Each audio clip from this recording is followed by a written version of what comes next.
안녕하십니까. 포항에서 명리학 연구소를 운영하고 있는 백상입니다. 유튜브의 검색어는 백상명리가 되겠고요. 구독을 눌러 놓으시면 제가 수시로 올리는 동영상을 쉽게 시청하실 수가 있습니다. 오늘의 10분 명리학은 10천간 중에서 8번째에 해당하는 신금이 되겠습니다. 금은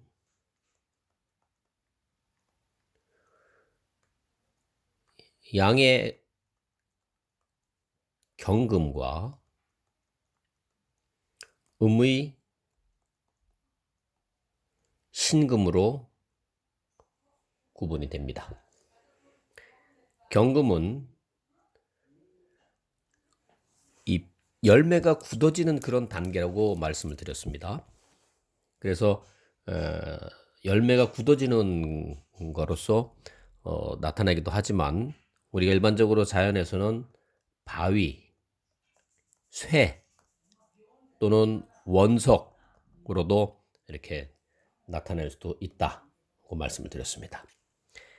이에 반해서 신금은 그 딱딱하게 굳어진 열매가 이제 안에서 있게 되면 그것이 기존 가지에서 떨어져 나가게 되죠. 그래서 이 분리돼서 나가는 걸 얘기하는 겁니다. 처음에 이게 나무에서 이제 가지가 돼서 열매가 맺혀서 이렇게 돼 있으면 그 열매가 이제 숙성이 돼 가지고서 안에 이제 씨도 생기고 이렇게 되겠죠. 이런 부분들이 순간적으로 탁 떨어져 나가는 겁니다. 우리가 전국에 이제 만약에 가을에 이렇게 이제 낙엽이 이렇게 돼서 푸르름이 이제 지나가지고서 단풍이 들면서 낙엽이 되고 있으면 이 낙엽을 이게 누군가가 이게 따기 위해서 이렇게 일일이 다 따지는 않습니다. 그런데 어느 한순간에 이렇게 그 기온의 변화가 딱 생기고 바람이 딱 불게 되면 순간적으로 떨어져 나가죠. 네. 그렇게 떨어져 나가는 거와 마찬가지로 이 맺혀 있던 열매도 자연히 놔두게 되면 그 기상 변화에 의해서 떨어져 나가게 되는 작용을 하게 됩니다. 그래서 그렇게 떨어져 나갔을 때의 모양새가 이제 한 형상을 해서 이게 신금으로 쓰게 되는 거죠.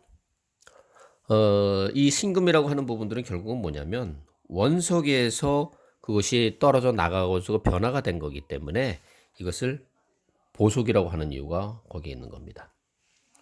보석인 겁니다. 그러면 우리가 일반적으로 나타나는 것들이 보석의 특징을 이야기하는 겁니다. 그래서 보석이라고 하는 것은 뭐냐면 가치가 있는 거죠. 그래서 그 가치가 있다 보니까 다른 그 사물하고 비교가 되는 거죠. 그러다 보니까 결국 그 보석 자체에는 어떤 걸 갖고 있느냐? 자존심이 강한 겁니다. 나는 니네들하고 달라 하는 거죠. 그리고 자존심이 강하면서 또 이 보석이기 때문에 어떻게 보면 그 다른 사람이 나를 갖다가 이렇게 손타는 걸 별로 좋아하지 않는 겁니다. 그러니까 이제 그런 부분에 대해서는 좀 약간 그 의심을 하는 어떤 그런 부분도 좀 있을 수가 있고, 또 보석이라고 하는 거는 원석에서 이렇게 변화된 거기 때문에 이게 어떻게 보면 강한 말을 길들였다고 하는 어떤 그런 의미로도 뭐 이렇게 그 맥락이 같은 건데, 그러다 보니까 온순한 부분도 있습니다. 또 이 보석이라고 하는 것은 신금이라고 하면 음의 금으로서 가을이기 때문에 가을에 금을 이렇게 쇠를 만지면 차갑죠. 그래서 냉정한 부분도 있습니다. 예. 이 신금에 보면 글자가 이렇게 밑으로 내려오는 부분들이 있는데, 이제 뭐 나중에 현충림살에서 다시 설명을 드리겠습니다만은, 이렇게 이게 침 모양으로 생겼다 해가지고서 현침살이라고 하는 부분들인데, 이 현침살을 갖고 있는 그 특징이 하나가 뭐냐면, 이게 이게 좀 콕콕콕 전곡을 찌른다고 하는 어떤 그런 부분들이 있는 거죠. 그래서 이 내가 하는 그 언행이 이 단호한 언행을 나타내기도 합니다. 그래서 말을 할 때에 상대방하고 이렇게 말을 하다 보면 이 신금이라고 하는 부분들은 인제 이게 자기 속마음을 잘 드러내지 않습니다. 속마음을 잘 드러내지 않는데 안고 있다가 만약에 내가 인제 이 안고 있다가 어떤 그 말을 하게 되면 그런 부분들에 대해서 이렇게 일목요연하게 설명하는 부분도 있겠지만 그 말 자체가 상대방으로 하여금 딱 이렇게 막 속을 후벼내는 듯한 그런 느낌을 받도록 그런 이야기를 한다 하는 거죠. 그래서 그런 부분들을 좀 작용을 하는 부분들이 좀 특성으로 나타내기도 한다는 겁니다. 어 또한 그 인제 이 원석이 보석으로 바뀌려고 그러면 어떻게 됩니까? 많은 갈곳 그다음에 뭐 이렇게 좀 자르고 이렇게 뭐 닦고 뭐 하는 부분이 있기 때문에 거기서 단련이 되는 부분들이 있어서 이 강한 정신력을 또 갖고 있기도 합니다. 강한 정신력을 소유하고 있다. 근데 원석이 이게 보석으로 바뀌면서 내가 어떻게 할 수 없는 그런 상황이죠. 그러면 그런 상황에 가게 되면 어떻게 됩니까? 이 신금을 갖고 있는 사람들은 자포자기를 하게 됩니다. 포기한다는 거죠. 어. 또 이와 유사한 거는 뭐냐면 의욕 상실, 해도 안 되는 거. 이렇게 해 가지고 어떤 좌절하는 또 그런 부분도 또 있을 수가 있습니다. 어 이 보석이라고 하는 부분들은 결국은 뭡니까? 반짝반짝 빛나죠. 멋있죠. 그래서 사람으로 보게 되면 멋쟁이라고 할 수 있고 미인이라고도 할 수 있는 겁니다. 그런데 이 보석이라고 하는 부분처럼 이게 딱 이렇게 만들어진 거기 때문에 조각미인인 거죠. 조각미인. 그래서 이 신금을 갖고 있는 사람들이 딱 얼굴을 보면 잘생겼어요. 네. 그리고 완벽하죠. 깔끔합니다. 깔끔하고 완벽하고 그런 겁니다. 청결하고 하는 갖고 있다. 또 현침살에 대한 것들이 뭐냐면 이게 좀 이게 정확히 그 부분을 찾아가야 되는 거니까 좀 치밀한 부분도 있고 치밀한 부분도 있고 정확한 부분도 있고 그다음에 아까 말씀드린 떨어져 나가는 거니까 이제 분리되는 거, 이탈되는 거 뭐 이런 작용도 같이 볼 수 있는데 결국은 신금이라고 하는 부분들이 인제 여기 나타나는 인제 이러한 부분들이 이것이 크게 만약에 신금이 이렇게 나타나는 부분들이 있는데 그것이 어떻게 나타났느냐 하는 거는 두 가지로 구분해 나갈 수가 있습니다. 예를 들어서 긍정적으로 나타나느냐 아니면 부정적으로 나타나냐는 거죠.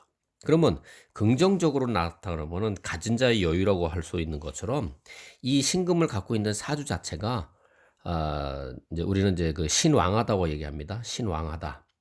그런 이제 사주 구성상 할 때 이제 약하다, 강하다 이렇게 나타날 때 인제 나타나는 건데 신왕하다. 모음신자를 씁니다. 신왕하다. 이렇게 나타날 때는 상당히 이런 부분들이 긍정적으로 나타나지만 그다음에 신이 약하다. 사주가 약하다.